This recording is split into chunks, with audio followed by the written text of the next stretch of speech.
Greetings, curious minds, and welcome back to the Wonder Box. Prepare to journey with us to a world both magnificent and monstrous, a realm of emperors and gladiators, of breathtaking architecture and shocking brutality.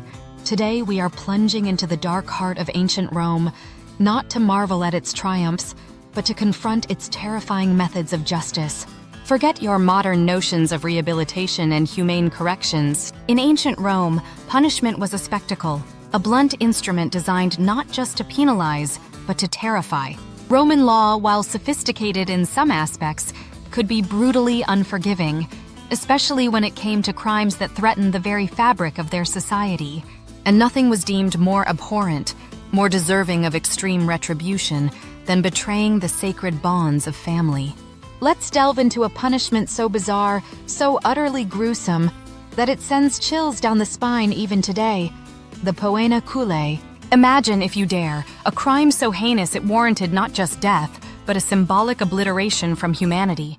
This was the fate reserved for parricides, those who dared to murder their own parents. The Romans viewed patricide as an unspeakable act, a violation of the most fundamental natural order. To kill the very people who gave you life was an act of ultimate treachery, deserving a punishment as monstrous as the crime itself. And monstrous it truly was. The poena culae, meaning punishment of the sack, was a fate designed to be both agonizing and deeply symbolic. Picture the condemned, likely stripped bare and humiliated, dragged before a crowd eager for spectacle. Instead of a swift execution, a far more elaborate and horrific ritual awaited them. A large leather sack, called a cullius, was prepared. But this was no ordinary sack. Into this sack, the Romans would place a collection of living creatures, each chosen for its symbolic and unsettling nature. First, there was the dog. The dog, in Roman society, represented loyalty. By placing a dog in the sack with the parricide, it symbolized the broken bond of familial loyalty, the very bond the criminal had shattered. Then came the rooster. The rooster, a symbol of aggression and familial discord within the animal kingdom, was added to further emphasize the disruption of natural order caused by the parricide. Imagine the frantic flapping and squawking within the confined space, adding to the sheer terror of the situation. Next, a viper was introduced into the sack. The viper, a venomous snake, represented treachery and deceit, mirroring the parricide's betrayal and the hidden evil that could lurk within families. The venomous bite was a tangible representation of the poison spread by the criminal's act. And sometimes, to add an extra layer of bizarre cruelty, a monkey would be included. The monkey, often seen by the Romans as a grotesque and mocking imitation of humanity, served to further debase and humiliate the condemned, stripping them of their human dignity. Imagine the scene: a struggling, terrified human being trapped in a sack with these panicked, aggressive animals. The cacophony of barks, crows, hisses, and chattering would have been deafening, a symphony of terror. Once the sack was sealed, it was then thrown, with considerable force, into a body of water, typically the sea or a river. The parricide, along with their animal companions, was left to drown, a slow and agonizing death within the suffocating confines of the sack.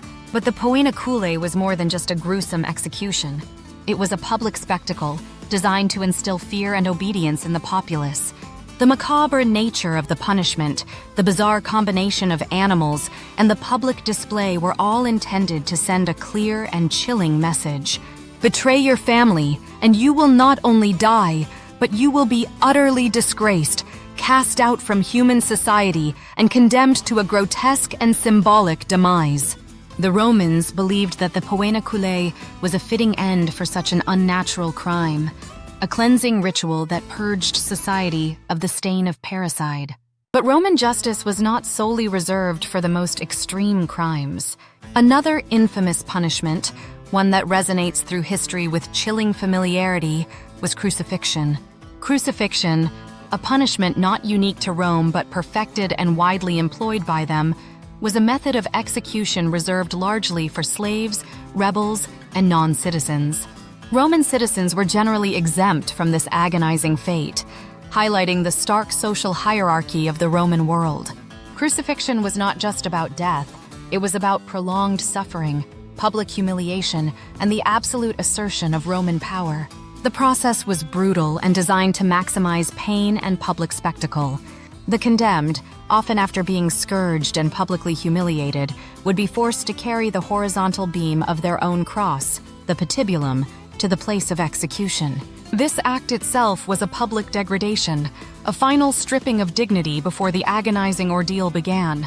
Once at the execution site, often a prominent public location, the condemned would be stripped bare, their vulnerability exposed to the jeering crowds. Then, the horrific process of affixing them to the cross would begin. While popular depictions often show nails being driven through the palms of the hands, Roman executioners likely drove nails through the wrists, a more secure and less likely to tear method of fixing the body. Nails would also be driven through the feet, further securing the condemned to the wooden cross. The cross itself could take various forms: a simple upright stake, a T-shaped cross, crux commissa, or the more familiar Latin cross, crux immissa. Regardless of the shape, the result was the same: a slow, agonizing death. Hanging on the cross, the condemned faced a multitude of tortures. The weight of the body pulling down on the arms and shoulders would cause excruciating pain and dislocate joints. Breathing became increasingly difficult as the position restricted lung capacity. Exposure to the elements, scorching sun, freezing nights, added to the torment. Dehydration and starvation slowly took their toll. Insects would swarm, drawn to the exposed wounds and the dying flesh. And all the while the condemned would hang exposed, a public spectacle of Roman power. Crucifixion was not intended to be a quick death. It was designed to prolong suffering, to maximize the deterrent effect on onlookers. Death often came slowly, sometimes taking days. Exhaustion, suffocation, dehydration, and shock all contributed to the agonizing demise. To hasten death, Roman soldiers might break the legs of the crucified, a practice known as crurifragium. This would prevent the condemned from pushing themselves up to relieve pressure on their lungs, leading to quicker suffocation. But even this act, intended to be merciful in its own brutal way, was often part of the overall spectacle, another act of Roman dominion over life and death. Crucifixion was a stark reminder of the power of the Roman state and the consequences of defiance. It was a public lesson in obedience, etched in the agonizing cries and slow death of the condemned.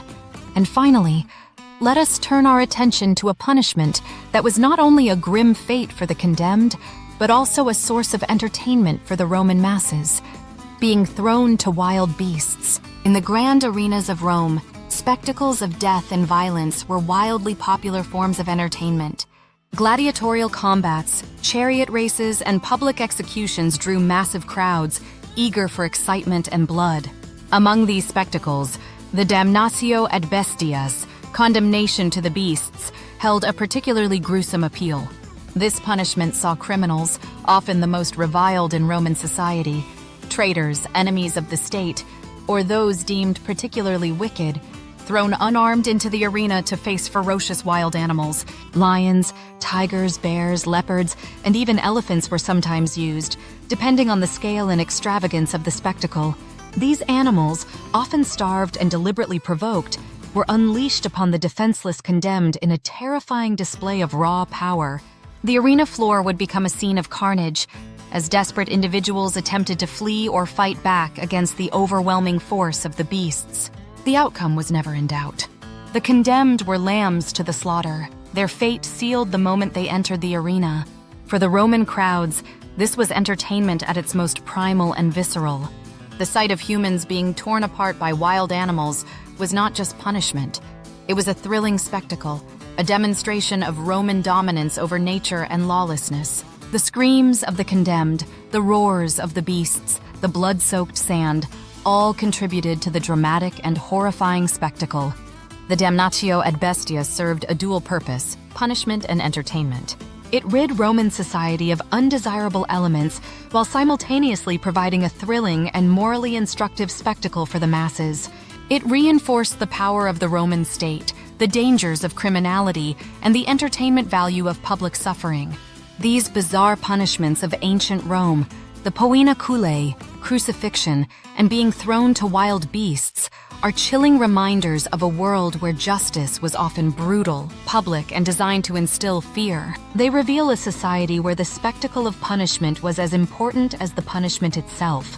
A world vastly different from our own, yet disturbingly fascinating. So, as we step back from this grim glimpse into Roman justice, we are left to ponder the complexities of history and the evolution of punishment. The Wonderbox hopes you found this journey into the darker corners of Roman history both fascinating and informative. If you enjoyed exploring these bizarre punishments with us, please hit that like button and subscribe to the Wonderbox for more incredible historical explorations. Until next time, keep your curiosity burning bright.